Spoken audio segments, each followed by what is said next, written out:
Cancer Healer Center, a new beginning. खासदार सुप्रिया सुळेंनी घेतली संतोष देशमुख आणि महादेव मुंडेंच्या कुटुंबियांची भेट. सांत्वनपर भेट. तुमच्यासाठी आम्ही ताकदीने लढू. उपोषण अन्नत्याग आंदोलन करू नका, सुळेंची कुटुंबियांना विनंती. बीड प्रकरणावरून मी 8 दिवसांपूर्वी केंद्रीय गृहमंत्री अमित शहांची भेट घेतली. प्रकरणात लक्ष घालणार असल्याचा शहांचा शब्द. सुप्रिया सुळेंची देशमुख कुटुंबियांसमोर माहिती. संतोष देशमुखांचे मारेकरी जामिनावर सुटल्यास मस्साजोगमधला एकही ग्रामस्थ दिसणार नाही. ग्रामस्थांकडून सुळेंसमोर भीती व्यक्त. प्रकरण फास्ट ट्रॅक अंतर्गत चालवून आरोपींना फाशी देण्याची मागणी. राष्ट्रवादीच्या प्री कॅबिनेट बैठकीला धनंजय मुंडे अनुपस्थित. राज्य मंत्रिमंडळाच्या बैठकीलाही मुंडे अनुपस्थित.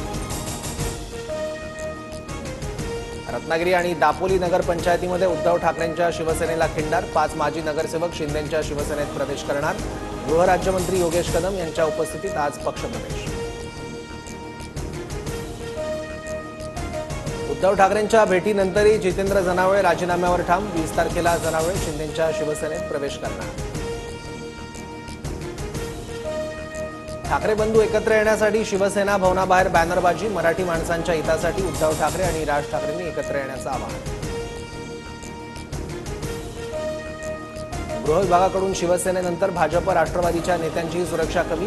रवींद्र चव्हाण, तानाजी सावंत, देवराम होळी, सुरेश खाडे यांच्यासह अनेक नेत्यांचा समावेश. मंत्रालयात एकनाथ शिंदेंचं समांतर सरकार सुरू. शिंदे स्वतःची स्वतंत्र कॅबिनेट घेतात. संजय राऊतांचा आरोप. एकनाथ शिंदेंकडून स्वतंत्र बैठकांचा सिलसिला सुरूच. नाशिक कुंभमेळा आढावा बैठकीनंतर शिंदेंनी काल उद्योग विभागाचा आढावा घेतला. उद्योग मंत्र्यांनी मुख्यमंत्र्यांना पत्र दिल्यावर शिंदेंकडून उद्योग विभागाचा आढावा. भाजपचे मंत्री गणेश नाईकांच्या आमदारकीला आव्हान. मतदार यादीत घोळ केल्याचा आरोप. ठाकरेंच्या शिवसेनेतले विरोधी उमेदवार मनोहर मडवींची हायकोर्टात याचिका. नाईकांना हायकोर्टाकडून आरोपांना उत्तर दाखल करण्याचे निर्देश. तुम्ही लोकप्रिय आहात म्हणून काहीही वक्तव्य करणार का? सुप्रीम कोर्टानं रणवीर अलाहाबादियाला झापलं. यापुढे रणवीरला कोणताही शो करता येणार नाही. जीवाला धोका असल्यास सरकारकडे सुरक्षेची मागणी करण्याचे निर्देश. इंडियाज गॉट लेटंटमधील वादग्रस्त विधान प्रकरण. समय रैनाला चौकशीसाठी हजर राहण्याचे सायबर सेलचे आदेश. समय सध्या भारताबाहेर असल्यानं चौकशीसाठी उपस्थित राहणार का याकडे लक्ष. उद्या शिवजयंती दिनी राजकोट किल्ल्यावरील शिवपुतळा उभारणीची पायाभरणी. प्रस्तावित शिवपुतळ्याची उंची 83 फूट असणार. पालकमंत्री नितेश राणेंच्या हस्ते पायाभरणी होणार. नवे मुख्य निवडणूक आयुक्त ज्ञानेश कुमार यांच्या नियुक्तीला काँग्रेसचा विरोध. कोर्टात आव्हान देणार. विरोधी पक्षासोबत एकमत नसताना नियुक्ती केल्याचा आरोप. म्हाडा कार्यालयात महिलेनं पैसे उधळल्याप्रकरणी चौकशी समिती स्थापन. 20 वर्षांपासून गरिबांना घरं दिली जात नाहीत. महिलेचा आरोप. 11 अर्जदारांची पात्रता तपासून 15 दिवसात अहवाल देण्याचे आदेश.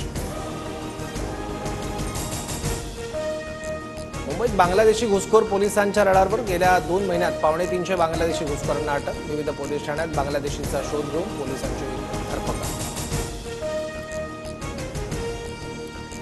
कर्नाटकातील यात्रेहून परतताना हुल्लडबाजी करणाऱ्या तरुणांना सांगली पोलिसांचा चोप. 35 जण किरकोळ जखमी. काही तरुणांनी वाहनं रस्त्यावर सोडून पळ काढला. संपूर्ण घटनेचा व्हिडिओ सोशल मीडियावर व्हायरल. मिठी नदीतल्या गाळ उपशाची आर्थिक गुन्हे शाखेकडून चौकशी सुरू. कथित 1300 कोटी रुपयांचा भ्रष्टाचार झाल्याचा आरोप.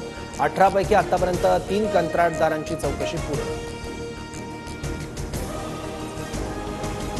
Cancer Healer Center, a new beginning.